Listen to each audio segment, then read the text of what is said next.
అలాగే గురుగారు మనం ఇందాక ఒక వీడియోలో సత్యనారాయణ వ్రతం ఒక విశిష్టత కార్తీక మాసంలో స్పెషల్‌గా దాని విశిష్టత గురించి అడిగాం కదా! కానీ సత్యనారాయణ వ్రతం రోజున ఇప్పుడు ప్రతి ఒక్కళ్ళని ఇన్విటేషన్ ఇచ్చి పిలవలేం కదా! అవును. అయితే ఎలా పెద్దవాళ్ళు అనేది సత్యనారాయణ వ్రతం ఇక్కడ పలానా ప్లేస్‌లో జరుగుతుంది అని తెలిస్తే పిలవకున్నా వెళ్తే ఇంకెక్కువ ఫలితం అనేసి అంటారు. అలా ఎందుకని అంటారు? అలాగే ఆ ప్రసాదం సత్యనారాయణ ప్రసాదం అంటే చాలా పవర్‌ఫుల్ అంటారు. వీటి గురించి తెలుసుకోవచ్చా గురుగారు? తప్పకుండా అమ్మ, తప్పకుండా.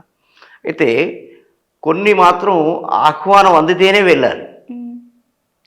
కొన్ని ఆహ్వానం లేకున్నా వెళ్ళాల్సినటువంటి కార్యక్రమాలున్నాయి. ఓకే. అందులో ఈ సత్యనారాయణ వ్రతం ఒకటి. ఇప్పుడు పెళ్ళిళ్ళున్నాయి. హ్మ్.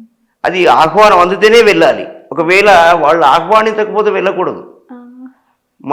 మనకక్కడ విలువ దొరకదు. అవును. కొంత చిన్న చూపుగా ఉంటుంది మనకు. హ్మ్. కానీ ఇక్కడ సత్యనారాయణ స్వామి యొక్క వ్రతం ఎక్కడైతే జరుగుతుందో అక్కడికి వాళ్ళు మన శత్రువులైనా సరే చివరికి హ్మ్. అమ్మ హ్మ్. మన శత్రువుల ఇంట్లో జరుగుతున్నా హ్మ్.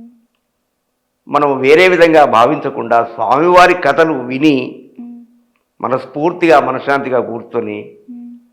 మనసును శాంతపరుచుకొని ఆ స్వామివారి ప్రసాదము తీర్థం తీసుకొని ఒకవేళ ఏ మానవుడైతే వస్తాడో ఆ వ్రతం చేయిస్తున్నటువంటి ఆ ఇంటి యజమాని కంటే ఎక్కువ ఫలితాన్ని పొందుతాడు. ఓకే. ఇది సత్యం. సత్యదేవుడే అతను.